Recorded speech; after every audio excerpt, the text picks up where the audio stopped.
So this is a typical December scene from our poultry allotment. As you can see, poultry out and about, so we keep our ducks and our chickens here. But the one big difference between this year and the last 2 years is that the birds aren't caged.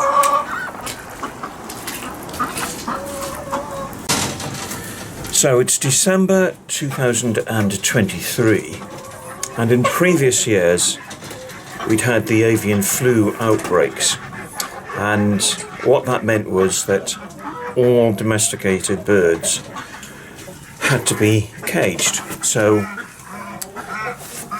sorry, just got a goat jumping up at me there. So, in previous years we had avian flu outbreak, so therefore all poultry, domesticated poultry, had to be kept caged, which they didn't like. No, to my cost, that they're crammed into rather small spaces, not able to get out and stretch their legs and flap their wings, so it wasn't good for them. But this year there's been no significant avian flu outbreak. Again, go back a year, and in November we were getting 2 or 3 emails a day from DEFRA saying there's been an outbreak of avian flu in such and such a place. We've had none for about 6 or 7 weeks, no emails at all from DEFRA. So they haven't imposed the ban on free range.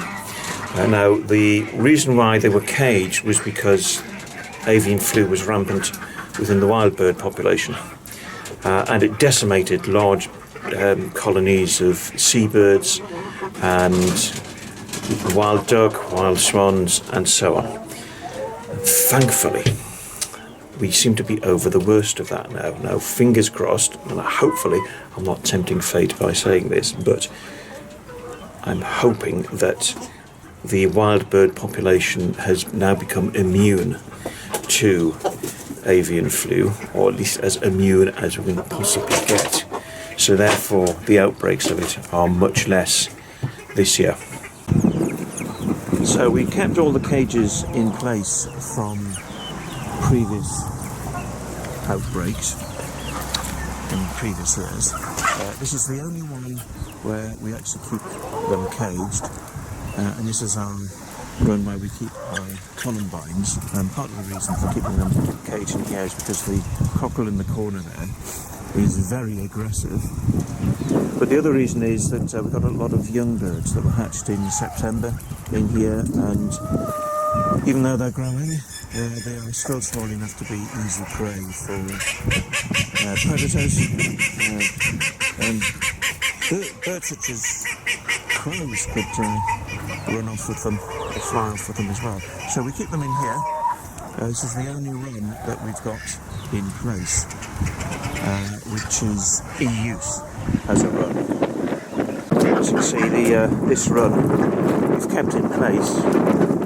It's made mainly from an old fruit cage, but doors are open and the poultry can come and go as they please. This is Ant and Deck, our 2 young billies, who we're keeping for breeding purposes, but they're only 5 months old, so they're down on this allotment, otherwise we build them a new enclosure up on the farm. But as you can see, the poultry are out and about, much better for them. One of the notable things was that when we first had the poultry flockdown last year, it's just how many birds we lost once they were all confined to barracks. This year we've had, over the past 2 months, we've lost very few birds.